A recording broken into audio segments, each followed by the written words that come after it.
Pemirsa, sampailah kita di ujung acara kita.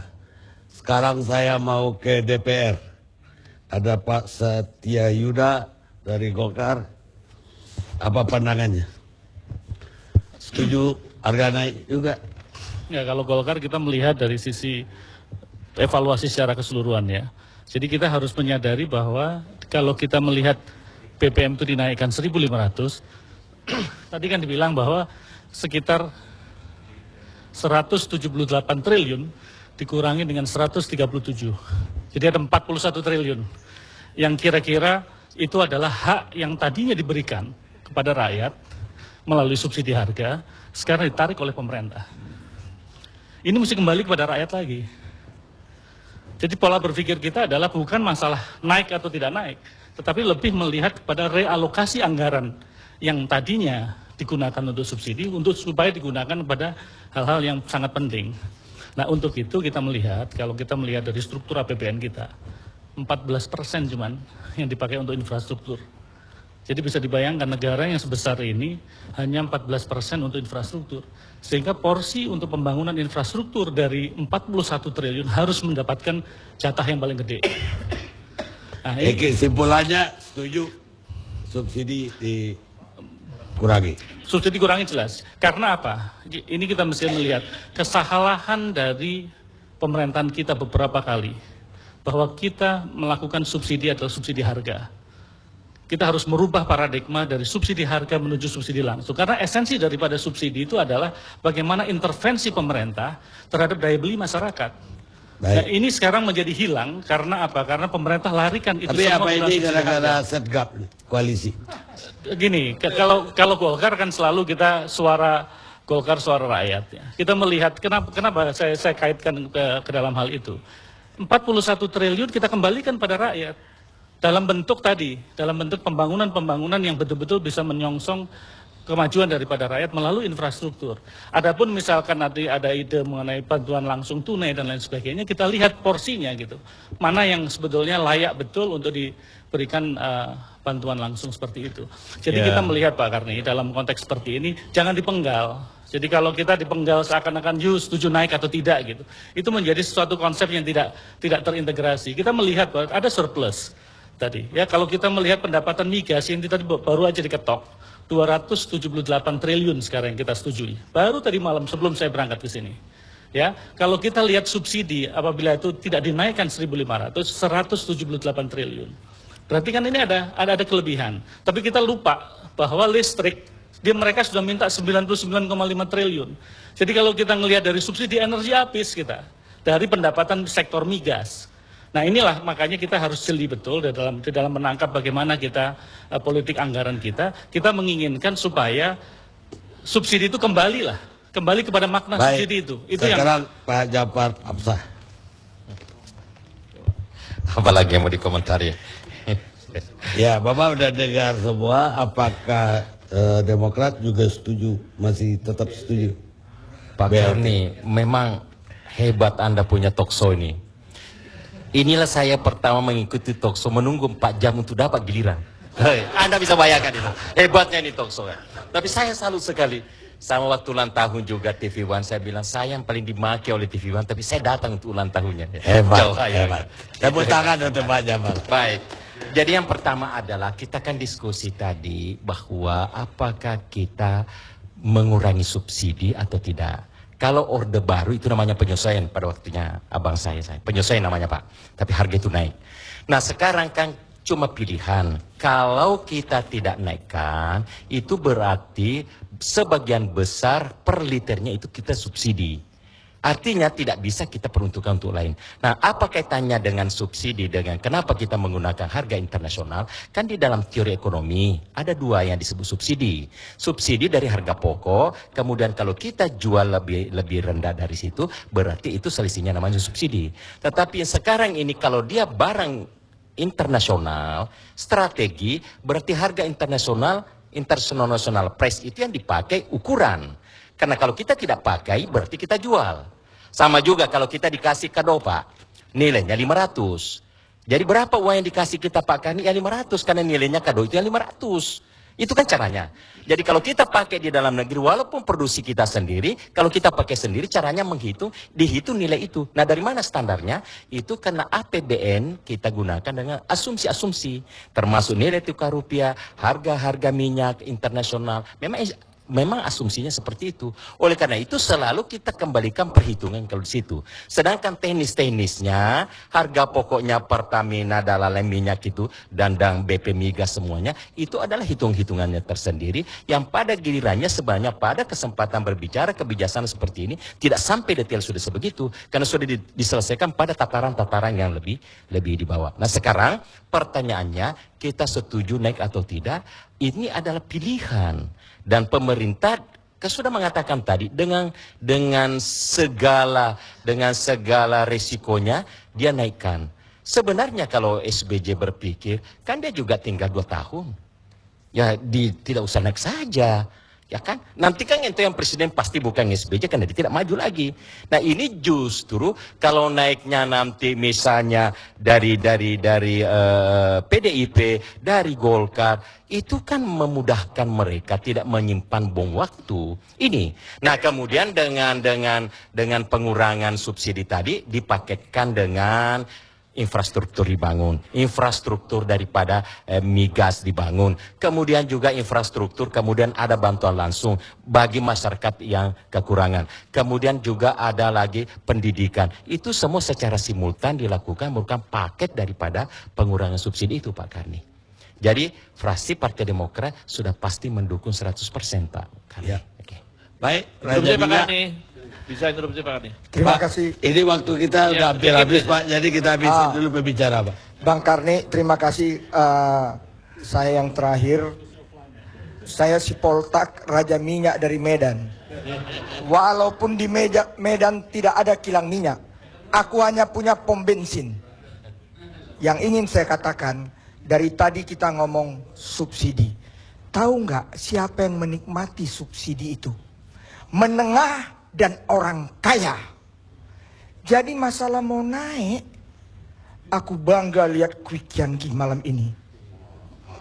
Dan betul apa yang dikatakan oleh Fuad Bawasir.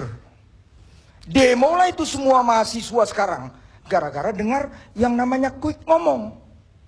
Jangankan mahasiswa, saya selalu ngomong by data. Cahyo Kumolo mendampingi Ibu Megawati Januari mengatakan naik harga minyak. Ini Tempo. Setelah ketemu dengan Quick yang di bulan Maret nggak jadi. Bayangin, Bu Mega aja terpengaruh, apalagi mahasiswa yang ramai. Mudah-mudahan mahasiswa banyak nonton se-Indonesia, kembalilah ke jalan yang benar. Maksud saya di sini kaitan dengan yang kita perdebatkan tadi. Untung bukan aku jaksa agung. Kalau aku jaksa agung, Pak Fuad ini udah kutangkap. 9 kali dia bilang pemerintahan yang dia di dalamnya berbohong. Bayangkan ikut Sampai berbohong. sekarang saya ngomong pemerintah itu berbohong. Dari yang saya ceritain tadi itu. Ya, bayangkan ikut berbohong, turut serta dalam hukum pidana. Wah, gawat bong. Belum lewat 20 tahun loh Anda menteri, Anda bisa saya penjara. Hati-hati membuat rakyat ini jadi susah. Jadi jangan main-main. Jadi kalau saya pendapat dengan Pak Abimanyu, positive thinking. Kita semua juga harus positive thinking. Ini semua untuk kesejahteraan rakyat. Kenapa kalian alergi dengan bantuan langsung tunai? Karena itu 2014 sudah dekat. Ini sekarang pemerintahan kami, Pak SBY ingin mensejahterakan rakyat. Jangan lihat bantuannya 100.000. Bagi kita tidak ada itu 100.000. 150.000. Bagi rakyat itu sangat, Pak. Karena itu kawan-kawan semua yang hadir di sini, saya bangga lihat Pak SBY apa, Pak? Saya ingat kan banyak yang mengatakan ini pencitraan. Tidak ada. Apalagi berbohong Pak Fuad. Tidak ada. Ya, saya ingin katakan begini. Bang Karni juga tadi mengatakan, kenapa nggak dinaikin akhir tahun kemarin? Apa sekarang karena Demokrat ada masalah? Saya ingat sekali 2008. Kami semua dikumpul di Cikeas, termasuk ini Pak Jafar, Pak. Semua kami kader-kader ring satu beliau. Beliau katakan, seminggu ini saya, Ibu Negara dan putra saya Ibas, kami sholat terus, sholat tahajud, agar minyak dunia pada waktu itu sudah 148. Ya, turun. Kalau turun, saya tidak jadi menaikkan harga minyak. Karena itu kita jangan ribut dulu. Kita berdoa juga sekarang. Semoga minyak yang 100 lebih yang dikatakan Pak Jero Wajid turun. Bisa jadi nggak naik. Tapi kalaupun naik, inilah pemimpin yang diberkati Allah. Nyatanya kemarin waktu naik 2008, hitungan bulan turun lagi, harga minyak turun. Baru dialah presiden harga minyak turun. Terima kasih Bang Karni. Saya kagum sama Polta ini konsisten. Saya nambahin aja nih. Nambahin Bang Sultan. Tapi sebelum saya masuk masalah setuju tidak setuju tadi, saya mau komentari dulu Pak Kurtubi tadi nih. Pak Kurtubi katakan bubarkan aja BP Migas. Terkaget-kaget kita. Ini kan undang-undang. Undang-undang ini produk tahun 2001, tahun 22 ya. Tahun 22, nomor 22 2001. Ini produk undang-undang. BP Migas ada saja produksi turun. Kalau nggak ada, kemana barang ini nanti? Lebih kacau lagi.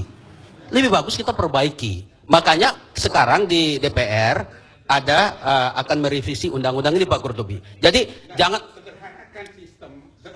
jadi nggak setuju. Jadi jangan dibubarkan tuh. Yang jadi sumber, tolong itu dicabut segera undang-undang migas ya. Jadi Itu cocok. Jadi Bapak tiba-tiba ya paten barang tuh. Kalau sesuatu yang sudah kita bentuk jangan cepat-cepat dibubarkan. Manfaatkan dia. Robah kalau mau dirobah, diberdayakan. Itu betul. Kemudian tentang kenaikan ini Pak, nggak usah lagi Bapak tanyakan kepada saya. Karena apa yang disampaikan oleh pemerintah tadinya tidak ingin menaikkan undang-undang ya, undang-undang APBN. Itu tidak menaikkan. Ternyata ketidaksiapan untuk konversi BBM ke BBG butuh waktu. Inilah salah satu cara yang paling aman untuk sementara ini. Suka tidak suka, semua presiden juga sudah melakukan itu, kecuali Pak Habibie. Oleh sebab itu, yang paling penting mengawal ya kompensasi ini sampai ke rakyat yang kurang mampu itu, kemudian mengawal program-program pembangunan infrastruktur, transportasi dan lain-lain yang semua bermanfaat untuk masyarakat. Itu lebih penting menurut saya. Terima kasih. Terima kasih Pak. Jangan kebanyakan. Biar imbang Pak Karni. Enggak, ini Biar imbang Pak Karni. waktu kita nih ya, supaya clear. Jadi kalau kita ngelihat undang-undang APBN bukan yang tahun 2012, pemerintah itu sebetulnya udah bisa naikkan harga minyak. Nggak usah pakai konsultasi sama DPR. Karena apa? 2011 itu disebutkan apabila ICP-nya naik 10% di atas daripada pagu ICP 80 dolar waktu itu pemerintah boleh naikkan itu. Tetapi pasal itu tidak pernah dipakai. Nah, yang sekarang menjadi pertanyaan sebetulnya yang mesti dilihat betul. Rakyat itu sebetulnya sudah beli bukan 4.500, Pak. Jadi kalau saya di NTT itu udah 7.000 mereka beli. 20.000 deh. Nah, tetapi problemnya apa? Problemnya apa? Karena itu bukan dianggap kenaikan, harga-harga yang lain itu tidak ikut naik. Sekarang ini kan menjadi shock inflation ini. Orang itu belum diumumkan naik, sudah semua barang menjadi naik. Sehingga sakralnya 1.500 saat ini. Itu karena apa? Karena BBM. Karena disebut BBM mau naik. Sebetulnya kalau tanya rakyat sekarang, dibayar 7.000, dia bayar 8.000. Karena apa? Ya tapi itu gara-gara rencana mau naik Pak. Justru Sekarang itu makanya Presiden kita minta supaya masalah ini segera cepat dilaksanakan. Karena kita tidak bisa. undang-undang mengatakan harus diperbaiki melalui APBNP. APBNP betul. Sekarang lagi dibahas ini. Kita lagi membahas. Bagaimana mensegerakannya? Harus 1 April kan, 1 April kita paling awal Maret ini akhir Maret udah selesai. Jadi Baik. kita harapkan bisa on time lah dalam hal ini. Baik, Supaya baik. rakyat nggak bingung gitu. Baik Pak Setia. Sekarang Presiden.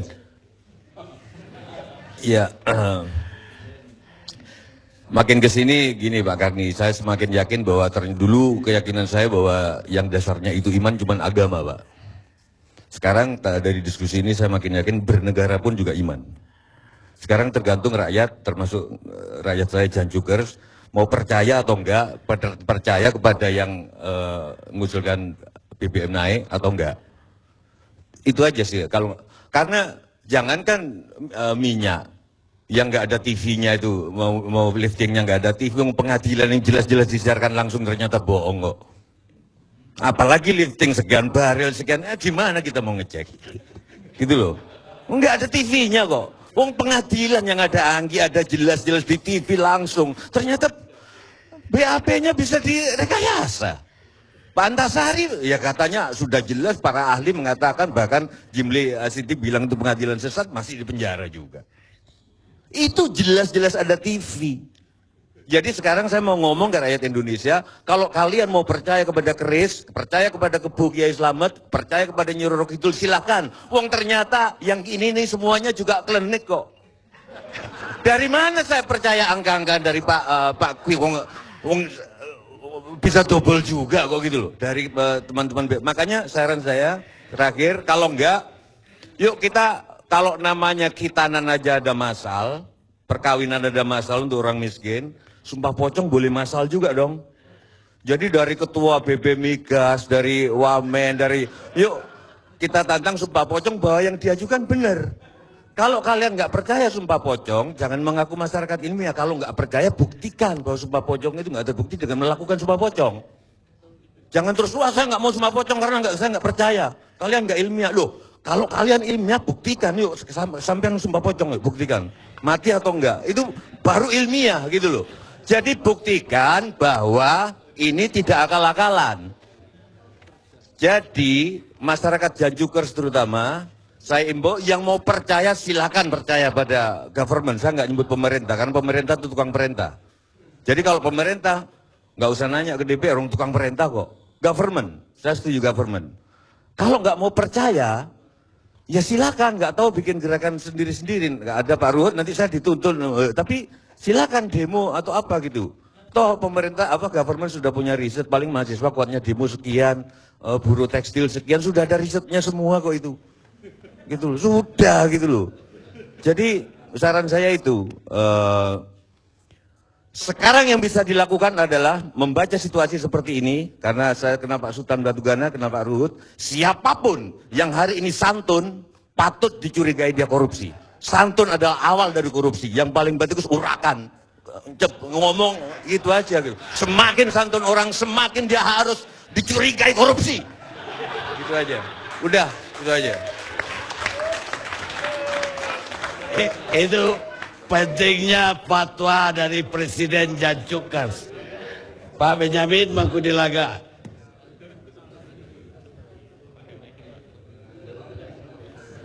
Pak Karni, Ya, atas nama rakyat Pak Karni. ya Pak. Bahwa atas nama rakyat ya Pak Karni. Bahwasanya BBM dinaikkan dan sebagainya pasti banyak masyarakat dan masyarakat, pasti banyak rakyat dan masyarakat yang kecewa. Kekecewaan ini bisa diredam kalau pemerintah membuat prestasi.